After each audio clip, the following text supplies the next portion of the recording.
안녕하세요, 까막눈입니다.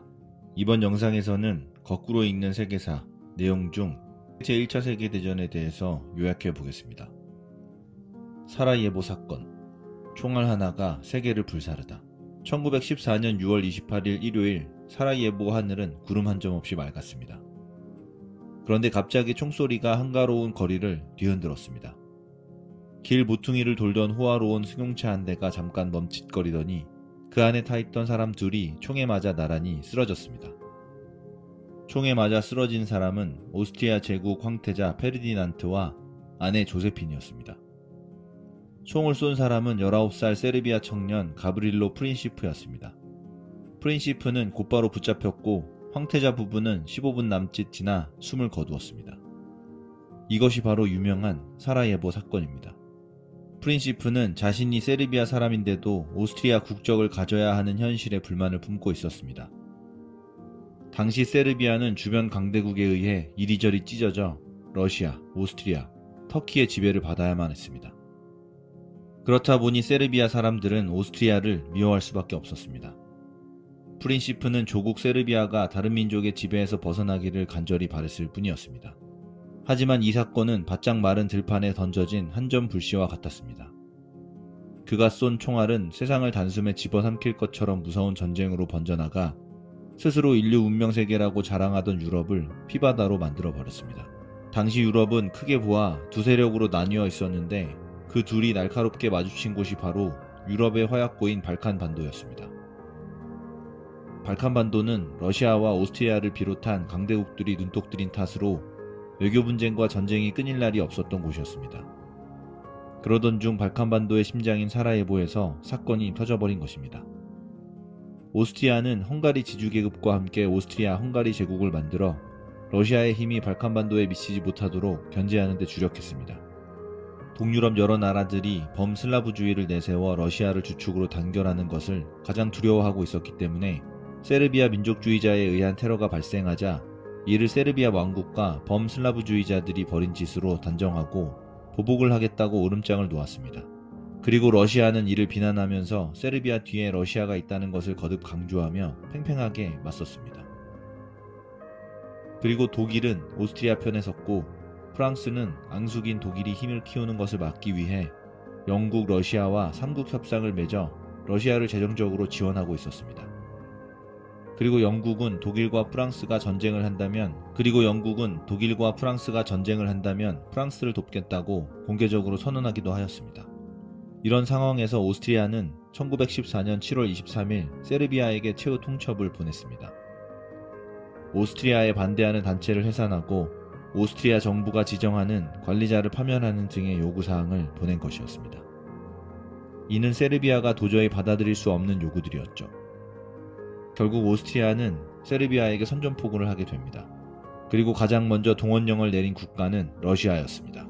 파업과 농민 반란, 혁명운동에 진저리를 치고 있던 러시아 정부에게 전쟁은 혁명운동을 잠재울 수 있는 효과적인 수단이었습니다.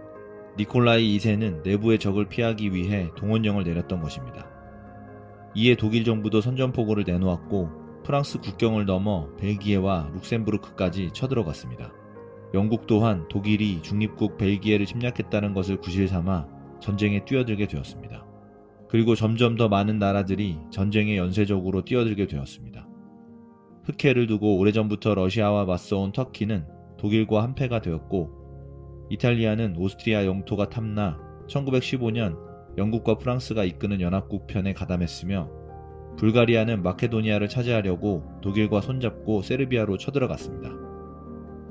중립을 내세우던 루마니아는 자기네 영토를 지키려고 연합국 편에 들어갔다가 독일, 오스트리아, 불가리아 연합군에게 온 나라가 짓밟히는 비극을 겪었습니다. 그리스는 동맹국인 세르비아를 불가리아가 침략하자 연합국 진영에 참가하였습니다. 그리고 유럽의 많은 나라들이 세계를 점령하고 있었기 때문에 그 외 많은 나라들이 전쟁에 연이어 가담하게 되었습니다. 터키가 지배하던 아라비아 반도에서는 메카의 수호자로 민중에게 존경받던 후세인과 그 아들들이 사막 유목민들을 불러 모아 영국군과 손잡고 터키에 맞섰으며 영국은 독립을 약속하고 인도를 끌어들였습니다. 물론 영국은 추후 이 약속을 지키지 않았습니다. 그리고 동아시아 지역에서는 일본이 미국과 합의하에 청나라와 러시아를 상대로 전쟁을 벌이며 조선을 차지하였고, 영국과 동맹을 맺고 독일을 공격하여 중국 청도와 남태평양에서 독일이 가지고 있던 이권을 모두 빼앗았습니다. 미국은 전쟁에 끼어들지 않는다는 원칙을 거듭 밝히며 명예로운 고립을 선택했습니다. 그러나 영국 정부는 어떻게든 미국을 끌어들여야 했기 때문에 외무장관 발포어가 미국 정치에 큰 영향력을 지니고 있었던 유태인들에게 팔레스타인의 유태인 나라를 세워주겠다고 약속하게 되었습니다. 이것이 바로 발포어 선언입니다. 아라비아 사람에게는 독립을 약속하고 유태인들에게는 그 땅에 새 나라를 세워주겠다고 한 것이었습니다. 30년 뒤 유태인들은 정말로 이스라엘을 세워 팔레스타인을 점령했고, 그 때문에 여러 차례 중동전쟁이 일어났는데 그 불씨가 바로 여기서 생긴 것입니다. 그리고 1915년 5월 독일 잠수함은 영국 장사배 루시타니아호를 격침시켰는데, 그 배에 타고 있던 미국 사람 100여 명이 떼죽음을 당한 일을 계기로 미국은 전쟁에 참전하게 되었습니다. 미국은 이때부터 연합국 군대에 엄청나게 많은 전쟁 물자를 안겨주었습니다. 이렇게 해서 유럽 나라들끼리 시작한 전쟁은 세계대전으로 번져나갔고, 5대양 6대주의 화약 연기와 피비린내가 나지 않는 곳이 없게 되었습니다. 전쟁은 많은 것을 바꿔놓았습니다. 그 가운데서도 가장 눈길을 끄는 일은 아무래도 러시아에서 일어난 혁명이라 할 것입니다. 러시아 사회주의 혁명가들은 낡은 전제국가의 무덤 위에 붉은 깃발을 꽂았습니다. 그 혁명은 군인들이 일으킨 반란으로 막이 올랐습니다. 레닌은 전쟁의 소용돌이를 틈타 권력을 잡았고, 혁명 동지들의 반대에도 불구하고 1918년 3월 독일과 단독 강화 조약을 맺었습니다.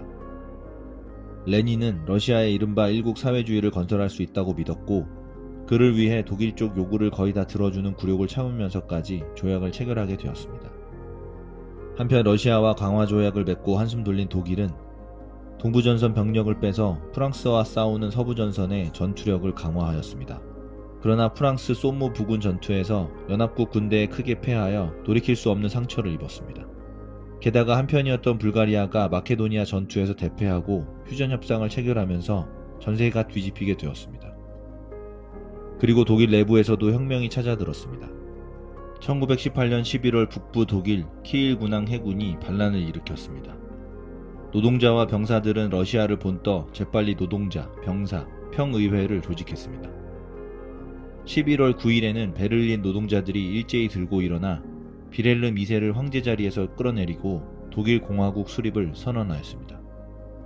그리고 이 혁명과 더불어 1차 세계대전은 끝났습니다. 그리고 미국 대통령 밀스는 크고 작은 모든 나라의 정치적 독립과 영토 보존을 약속했습니다. 수억 식민지 민중은 큰 희망을 걸었습니다. 그러나 이것은 어디까지나 전쟁에서 진 나라가 지배하던 지역에서만 통하는 약속이었습니다.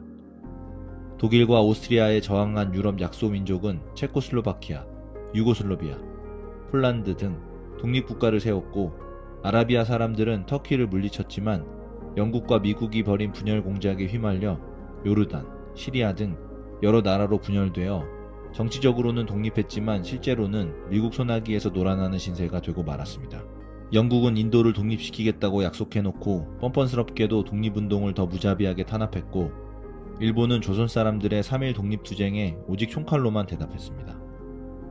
중국 민중도 오사운동을 비롯하여 힘있게 반일투쟁을 벌였지만 소용이 없었습니다. 미국과 영국 등 전쟁에서 이긴 나라들은 자기네를 중심으로 세계 질서를 다시 짰습니다.